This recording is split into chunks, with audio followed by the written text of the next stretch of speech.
இன்னைக்கு காலையிலேயே எனக்கு ஒரு பெரிய சந்தோஷம் வந்து காத்துட்டு இருந்துச்சு. ரொம்ப மகிழ்ச்சி ஆயிருச்சுங்க. என்ன அப்டின்னா, போன வருஷம் வீட்டு தோட்டத்தில கார்லிக் வந்து விதைச்சு வச்சிருந்தேன். பாதி கார்லிக்க நான் அறுவடையும் பண்ணிட்டேன். அப்டி இருக்க பட்சத்தில இன்னைக்கு காலையில தோட்டத்த பார்த்தேன் அப்டின்னா, ஒரு சில கார்லிக் அதுவாவே வந்து வளர்ந்து நிக்குதுங்க. 1 மட்டும் கிடையாது. எப்படியும் ஒரு 2 கிலோ கிட்ட வளர்ந்து நிக்கும். அந்த சைடு எல்லாமே வந்து.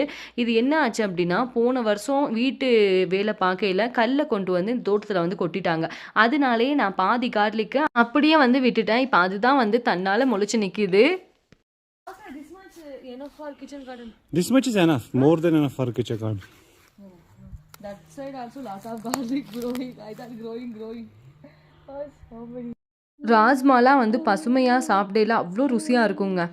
நம்ம வளர்க்குற காய்கறிகள அப்பவே வந்து பறிச்சு சாப்பிட்டோம் அப்படின்னா, அவ்ளோ டேஸ்ட்டா இருக்குங்க. போன வருஷம் நான் எல்லாத்தையுமே மிஸ் பண்ணிட்டேன். ஆனா இந்த டைம் கண்டிப்பா மிஸ் பண்ணவே மாட்டேன். எப்படியும் இந்த வருஷம் வச்சு உண்டாக்கிருவேன். தேங்க்ஸ் ஃபார் வாட்சிங் அண்ட் டேக் கேர்.